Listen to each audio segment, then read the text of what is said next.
এই যে মা যে পালালো দেশ থেকে, কারণ মার মাথায় পর্যাপ্ত পরিমাণ বুদ্ধি আছে, এজন্য মা পালানোর সুযোগ পেয়েছে। কিন্তু মার যে সন্তান যেগুলো বলদ মার্কা ছিল, এগুলো কিন্তু চিপায় চাপায় ধরা পড়ে যাচ্ছে। আমাদের কথা হলো যে প্রাইম মিনিস্টার শেখ হাসিনা বাংলাদেশ থেকে পলায়ন করেছে। এখন হাসিনা সরকারের যে সমস্ত ছোট ছোট চেলাপেলা যারা ছিল, যারা হাসিনার ছোট ছোট বাচ্চা যারা ছিল, যে অল্প দিন মাত্র ক্ষমতা পেয়েছে, ক্ষমতা পেয়ে তাদের ক্ষমতার দাপট তিনারা আলেমদের উপর দেখিয়েছে, সাধারণ মাদ্রাসার ছাত্রদের উপর দেখিয়েছে, শিক্ষার্থীদের উপর তাদের ক্ষমতা খাটিয়েছে। এই যে হাসিনা যে বাংলাদেশ থেকে পলায়ন করলো এবং তার যে চেলাপেলা যেগুলো বাংলাদেশে আটকে গেল, এয়ারপোর্ট পর্যন্ত গেল, এয়ারপোর্টের পরে সে তার দেশ থেকে ট্রান্সফার হতে পারে নাই, এয়ারপোর্টে আটকে ধরা পড়ে গেল।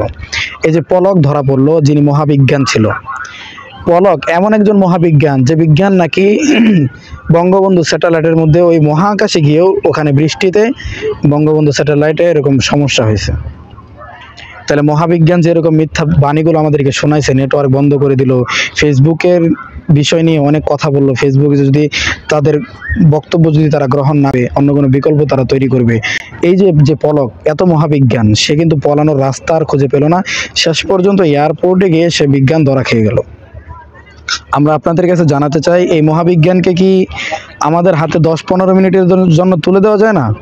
এই মহাবিজ্ঞানকে আমরা আরেকটু বিজ্ঞান সম্পর্কে জানাইতাম, তাদেরকে একটু বিজ্ঞান সম্পর্কে শিখাইতাম যে বিজ্ঞান কিভাবে বিজ্ঞানী হওয়া যায়। কারণ মহাবিজ্ঞান যদি বাংলাদেশ থেকে পলাতে না পারে, কিভাবে পালাতে হয়? হাসিনা যেরকম মাফিয়া অব দ্য মাদার, তিনি সমস্ত মাফিয়াদের মা, এই মা যদি পলাতে পারে, কারণ মায়ের মাথায় তো অনেক বুদ্ধি রয়েছে, কিভাবে পলাতে হবে এটা মা জানে।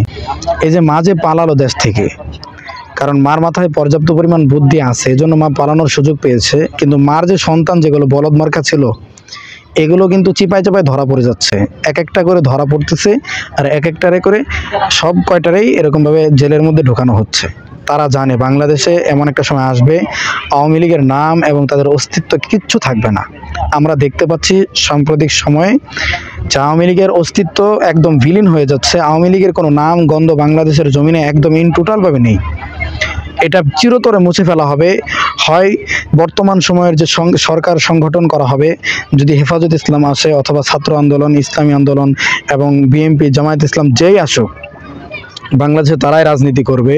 আওয়ামী লীগ বলতে কোনো সাংগঠনিক সংগঠন ছিল বলে এটা আর দ্বিতীয়বার মতো বাংলাদেশে প্রকাশ হবে। সজীব ওয়াজেদ যখন বক্তব্য দিলেন, তার বক্তব্যের মধ্যে আমরা শুনতে পেরেছি যে তিনার মা আর কখনো নির্বাচন করবেন না, এই নির্বাচন আওয়ামী লীগ আর কখনো করবে না, তিনাদের পরিবার থেকে কেউ এই রাজনৈতিকের তারা নেতৃত্ব দিতে পারবে না।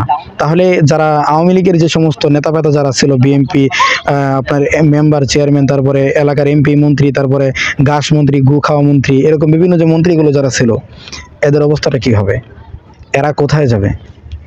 এরা কি এখন সরকারকে টেনে হেঁচড়ে বাংলাদেশে নিয়ে আসবে, আবার রাজনৈতিক করাবে? তারা তো পারবে না।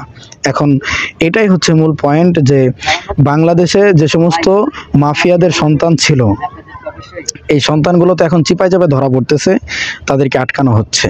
পলককে আটকানো হয়েছে, রিয়াজকে আটকানো হয়েছে, হাসিনার বড় বড় সন্তান ছিল, এগুলোকে কিন্তু বাংলাদেশে আটকানো হয়েছে। এজন্য আপনারা সকলেই একটু নিজেকে একটু হেফাজত করার চেষ্টা করবেন, যাতে তারা কোনো প্রকার ষড়যন্ত্র করে, কোনো প্রকার আপনাকে মিথ্যা দোষারোপ করে যেন আপনাকে তাদের কবলে না ফেলতে পারে। আপনারা খুব সাবধানতা অবলম্বন করবেন, যেন আপনাদের উপর কোনো চাপ তারা না ফেলতে পারে।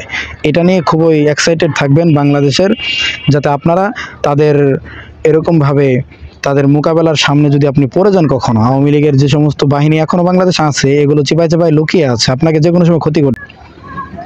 এদেরকে এক কথায় বলা যায়, এরা ইসলাম ধর্মকে এমনভাবে তারা ক্ষতি করেছে যে ইতিপূর্বে কোনো সরকার কিন্তু ইসলামের ক্ষতি এতটা করে নাই তারা যতটুকু করেছে। এজন্য সকলেই একটু সাবধানতা অবলম্বন করবেন। আল্লাহ পাক সবাইকে বুঝে শুনে সামনে অগ্রসর হওয়ার তৌফিক দান করুন। সকলে ভালো থাকবেন, সুস্থ থাকবেন।